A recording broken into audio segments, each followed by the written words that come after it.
हिंदी साहित्य के प्रवाह को आगे बढ़ाने में सहायक लेखिकाओं की कहानियों में आज सुनिए मीनू त्रिपाठी जी की लिखी हुई कहानी मैं ना कहती थी। तो शुरू करें कहानी। मैं ना कहती थी। बाबा देखो कितना बड़ा घर बन गया। नन्हा ध्रुव रेत पर घर बनाकर अपने बाबा को बड़े उल्लास से पुकार रहा था। रेत के घर को देखकर देवधर पोते का उत्साह बढ़ाते बोले, भाई वाह, बहुत बढ़िया। ध्रुव अति उत्साह से बोला, ये मम्मी पापा का कमरा, ये मेरा और ये आपका, ये देखो रसोई। अरे बाप रे, इतना बड़ा घर बना लिया। अच्छा बताओ तुम्हारी रसोई में आज क्या पकेगा? बाबा मुझे तो कुछ बनाना नहीं आता, आप बनाओ, भूख लगी है। ध्रुव नन्हे नन्हे हाथों से रेत झाड़ते हुए बोला तो मुस्कुरा दिए और उस स्वांग में छिपी वास्तविकता को पहचान स्नेह से बोले, बिस्किट हैं, खाओगे? बिस्किट सुनते ही गर्दन न में हिलाकर रेत के घर में थोड़ी और रचनात्मकता दिखाने में जुट गया। ध्रुव के साथ देवधर भी भूख का अनुभव कर रहे थे। पौंडीचेरी के जिस होटल में उनका प्रवास था वहां आज नाश्ते के लिए देर से पहुंचे तो डाइनिंग हॉल के स्टाफ ने, सर ब्रेकफास्ट का टाइम 10 बजे तक है, अब तो सब क्लोज हो गया, कहकर ब्रेड बटर जैम और कॉर्नफ्लेक्स ऑफर किया। शायद बुजुर्ग और बच्चे के लिहाज के कारण ब्रेड बटर जैम कॉर्नफ्लेक्स का विकल्प दे भी दिया गया। होटल के नियमों और वर्किंग स्टाफ की मजबूरी समझते हुए उन्होंने भी जो था वही खा लिया। चेन्नई जाते हुए महाबलीपुरम दर्शन का कार्यक्रम था तो सर्वसम्मति से तय हुआ कि रास्ते में किसी अच्छी जगह रुककर ब्रेकफास्ट और लंच को मिलाकर ब्रंच कर लेंगे। पर रास्ते में कोई ढंग की जगह दिखी नहीं जहाँ खाया जा सके, अतः चलते ही रहे और महाबलीपुरम पहुँच गए। महाबलीपुरम अद्भुत था। पर्यटकों से गुलजार खूबसूरत महाबलीपुरम में पत्थरों की मन मोहने वाली कलाकृतियाँ देखकर सब मंत्रमुग्ध थे। वहाँ का बिजली घर, पत्थर के रथ, गुफा, मंदिर और अन्य प्रस्तर कलाकृतियाँ देखने के बाद वो सभी समुद्र तट पर बने शोर मंदिर को देखने चले आए। मंदिर से दर्शन करके निकले तो समुद्री तट पर पर्यटकों की चहल पहल ने ध्यान खींच लिया। वहाँ खासी भीड़ थी। कुछ देर लहरों में पांव भिगोने के बाद वेदिका और माधव सागर तट पर टहलते टहलते काफ़ी दूर निकल गए। ध्रुव रेत पर घर बनाने लगा और देवधर वहीं पास ही बैठकर बारीकी से आसपास के पर्यटकों की गतिविधियों को नोटिस करने लगे। अधिकतर बच्चे रेत का घर बनाने में व्यस्त थे। प्रेमी युगल दीन दुनिया की सुध बिसराए हाथों में हाथ लिए अपने में मगन थे। दुकानदार चाय, नारियल पानी और भेलपुरी जैसी चीज़ों की ओर लोगों का ध्यान आकर्षित करने में जुटे थे। बूढ़े बुजुर्ग तट पर आती जाती लहरों पर ध्यान लगाए आराम से बैठे थे और समुद्र वो शोर के साथ ऊंची ऊंची लहरें उठाता आह्लादित पर्यटकों को भिगोने के प्रयास में प्रसन्न नजर आ रहा था। सहसा देवधर का ध्यान एक पर्यटक परिवार पर जा अटका।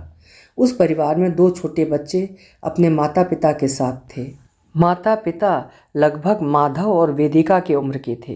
उनके साथ एक उम्रदराज महिला थी जो छोटे बच्चों की दादी या नानी लग रही थी। बच्चे रेत का घर बनाने में व्यस्त थे और उनके युवा माता पिता आती जाती लहरों में खुद को भिगोकर खुश हो रहे थे।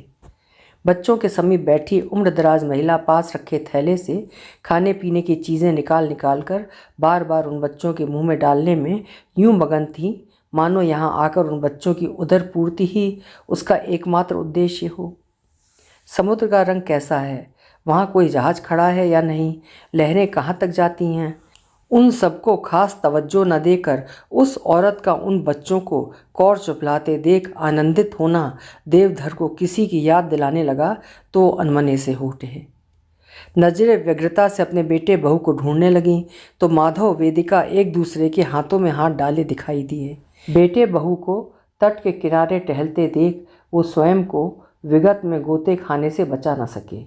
मीनाक्षी से जुड़ी यादें मन को सहलाने लगीं। चेन्नई के मरीना बीच पर कुछ इसी तरह मीनाक्षी के हाथों में हाथ डालकर तट पर टहलते हुए दोनों के बीच वर्तमान भविष्य की योजनाएं बना करती थी। कभी कभार बीते लम्हों को भी साझा कर लिया जाता था। बैंक की नौकरी में उनका तबादला जगह जगह हुआ। उसमें चेन्नई प्रवास यादगार रहा। इसकी एक वजह यह भी थी कि वो प्रवास उम्र के उस पड़ाव पर था जब बच्चे सेटल थे। बेटी अक्षरा और बेटा माधव अपने अपने वैवाहिक जीवन में प्रवेश ले चुके थे। जिम्मेदारियों से मुक्त देवधर और मीनाक्षी अपने जीवन में आए फुर्सत के क्षणों को भरपूर जी रहे थे। मीनाक्षी के दुनिया से जाने के बाद माधव उन्हें अपने साथ बेंगलोर ले आया। पिछले 2 सालों से बेटे बहू और 5 साल के पोते के साथ वो जीवन की शांत बेला व्यतीत कर रहे हैं। इधर कई बार देवधर ने तिरुपति जाने की इच्छा जाहिर की तो एक दिन माधव ने कहा, पापा कई दिनों से ध्रुव और वेदिका को कहीं घुमाने नहीं ले गया, क्यों ना हम लोग पौंडीचेरी चलें, वहाँ से चेन्नई और चेन्नई से तिरुपति हो लेंगे। देवधर को तो जैसे मनमांगी मुराद मिल गई। तिरुपति के साथ चेन्नई जाने की कल्पना मन को प्रफुल्लित कर गई। चेन्नई जाने की खुशी में पुराने दिनों की स्मृतियों को जी लेने की दबी लालसा के कारण उन्होंने झट से हाँ कर दी। यात्रा की तैयारी जोर शोर से शुरू हुई।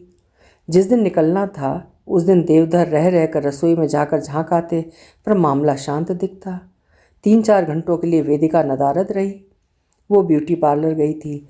लौट कर आई तब उसने हड़बड़ी में खिचड़ी बनाकर ये कहकर परोसा कि अगले 1 हफ्ते सबको बाहर का खाना खाना है, इसलिए आज खिचड़ी सही रहेगी। निकलने से पहले सामान लिस्ट के मुताबिक दोहराया जाने लगा कि किस बैग में क्या है। कपड़े, जूते, कैमरा सब कुछ तैयार था, पर देवधर की नज़रें खाने पीने के सामान से भरे उस थैले को ढूंढ रही थीं जो यात्रा का अहम हिस्सा हुआ करता था। वेदिका से पूछने पर जवाब मिला, आजकल सब कुछ बाहर मिलता है, घर से खाने पीने का सामान ढोकर ले जाना बेवकूफ़ी है। देवधर को लगा मानो वेदिका उनसे नहीं, वो मीनाक्षी से यही बात कह रहे हैं। सब कुछ बाहर मिलता है, इतना कुछ बनाकर ढोकर ले जाना बेवकूफ़ी है।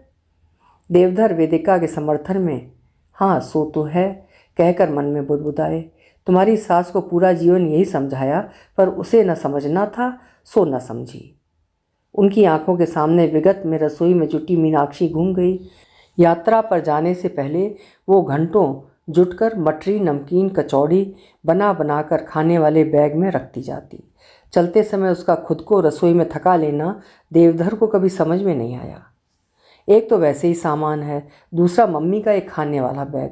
इतनी इरिटेशन होती है कि क्या कहूँ। इधर अक्षरा खींचती तो उधर माधव, मुझे मत पकड़ाना ये थैला कहकर हाथ खड़े कर लेता। देवधर भी कुछ ऐसा ही कहे उससे पहले ही मीनाक्षी थैले की जिम्मेदारी ले लेती। अरे इसकी चिंता छोड़ो, हल्का सा तो है, मैं पकड़ लूँगी। इतना बड़ा तो पर्स पकड़ा है, थैला क्या संभालोगी, हमारे ही माथे आना है। देवधर भुनभुनाते, क्या क्या भर लाई हो, जंगल में नहीं जा रहे हैं। कोई ये तंज मारे उससे पहले मीनाक्षी खाने वाला भारी भरकम थैला कांधे पर टांग कर चल देती। ट्रेन में बैठने के थोड़ी देर बाद ही माधव शुरू हो जाता, मम्मी कुछ निकालो अपने पिटारे से। और बस मीनाक्षी के चेहरे पर संतोष और प्रसन्नता का आभा मंडल छा जाता और वो खुशी खुशी कागज़ की प्लेटों में घर के बने स्वादिष्ट पकवान लगाकर सबको पकड़ाती। आज मीनाक्षी नहीं है, उसका वो अतिरिक्त खाने वाला बैग भी नहीं है, पर कुछ हो तो निकाल कर खाएं, ये लालसा मन के किसी कोने में दबी है। ध्रुव कई बार पूछ चुका है, दादाजी कुछ खाने को है क्या? ले देकर 2-3 किस्म के अधकुले बिस्किट के पैकेट हैं जो वो उसकी ओर बढ़ाते हैं, पर वो ऊब के भाव के साथ उन्हें ना कर देता है। उन्हें याद आया बेंगलोर से पौंडीचेरी आते समय ट्रेन में सामने की सीट पर बैठा एक परिवार पूड़ी, सब्जी, नमकीन, लड्डू और ना जाने क्या क्या रास्ते भर निकाल निकाल कर खाता रहा। ध्रुव की उन पर टिकी ललचाई नज़रें किसी से छिपी रह सकी थी क्या? माधव कहे ना कहे, पर देवधर उसकी आंखों में बैग से खाना निकालती माँ की उतरती तस्वीर को बखूबी देख पा रहे थे। वेदिका चटर पटर खाते यात्रियों पर कुढ़ रही थी, हे भगवान, पूरे सफ़र के दौरान इनका मुंह चलता रहा। उफ, आजकल खाने के थैले डिब्बे लेकर कौन चलता है? वेदिका की प्रतिक्रिया से अधिक हैरानी माधव की प्रतिक्रिया से हुई। रास्ते का खाना साथ में होना जरूरी है। याद है पिछली बार एयरपोर्ट में जब फ़्लाइट डिले हुई थी तब कितनी मुश्किल हुई थी। माधव दिल्ली के पिछले साल की उस यात्रा की याद दिला रहा था जब सब लोग अक्षरा के पास दिल्ली जा रहे थे। उस दिन बेंगलोर एयरपोर्ट पर 6 घंटे फ़्लाइट के इंतज़ार में बिताने पड़े, तब 4 गुना दाम चुकाकर एयरपोर्ट पर खाने पीने का सामान लिया गया। उस वक्त माधव ने वेदिका से कहा भी था, अगली बार घर का बना लेकर कुछ चलना। चांस की बात है फ़्लाइट का डिले होना, हमेशा ऐसे ही थोड़ी होता है। घर के किचन में खपकर घूमने जाओ तो मज़ा क्या? वेदिका से वही जवाब मिला जो वो ऐसे किसी वक्त पर मीनाक्षी को देते। ट्रेन के सामने बैठे परिवार को घर का खाना पीना खाते देख पुराने दिनों की कसक माधव की इस बात से भी उजागर हुई जब वो सहसा बोल पड़ा था, याद है पापा, जब हम लोग मम्मी के साथ घूमने जाते थे तब वो खाने का कितना बड़ा बैग लेकर चलती थी, क्या बढ़िया बढ़िया खाने की चीज़ें होती थीं। अच्छा सच कहो तो ट्रैवलिंग का मज़ा उसमें था या नहीं? बेटे की बात सुनकर कुछ सिटपिटा कर देवधर ने उड़ती सी नज़र वेदिका पर डाली और फिर कंधे उचकाते हुए संभल कर बोले, अब मज़े का क्या है, आजकल सब बाहर मिलता है, खाना बना कर ले चलना तुम्हारी माँ का शौक़, उनकी इच्छा, उन्हें खाने का बैग ढोने में खुशी मिलती होगी। जो भी हो, पर मैं वो बैग मिस करता हूँ, माधव के मुंह से बेसाख्ता निकला। वेदिका ने अजीब नज़रों से देखा तो उसने सफाई दी, मम्मी हमेशा बोलती थी कि जब भी बाहर जाओ एक खाना पेट में और दूसरा कंधे पर होना जरूरी है। देवधर माधव के तर्क और स्मृतियों पर सुखद आश्चर्य से डूब गए। वेदिका मुस्कुराकर बोली, मम्मी जी के हाथों का खाना याद आ रहा है, इसका मतलब भूख जोरों की लग रही है।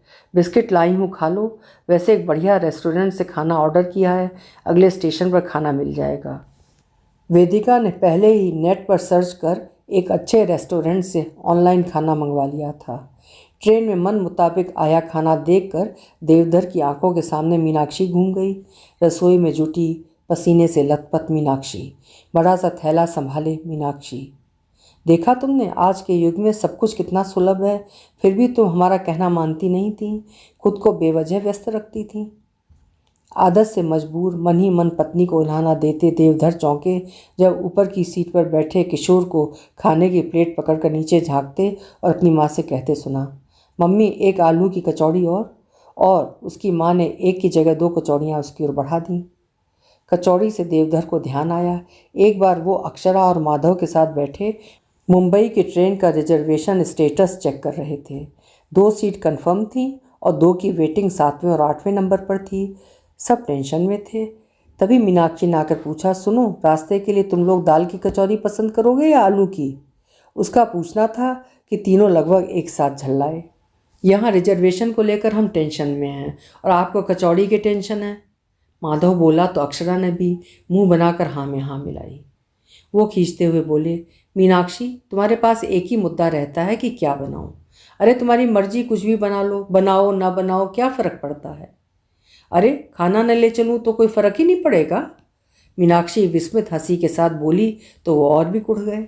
हाँ नहीं पड़ेगा फ़र्क, पर रिजर्वेशन के कंफर्म ना होने से बहुत फ़र्क पड़ेगा।